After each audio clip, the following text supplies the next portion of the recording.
পৃথিবীতে সবচাইতে শ্রেষ্ঠতম দোয়ার স্থান হলো মা বাবা।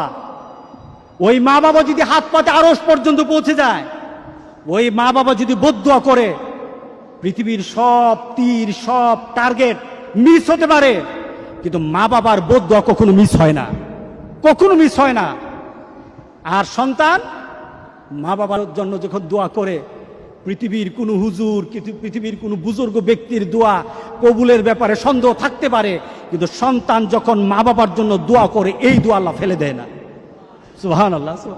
কারণ মা বাবার এই দোয়াটা শিখিয়ে দিয়েছেন স্বয়ং আল্লাহ সুবহানাহু ওয়া তাআলা, রব্বির হামহুমা কামা রব্বায়ানি সাগীরা। আপনি কবরে থাকবেন, আপনি প্রত্যেক নামাজে আপনার সন্তান দোয়া করবে আপনার জন্য, রব্বির হামহুমা কামা রব্বায়ানি সাগীরা। পড়েন, মা বাবার জন্য দোয়া করেন প্রতি নামাজে বলেন মা বাবার জন্য, রব্বির হামহুমা কামা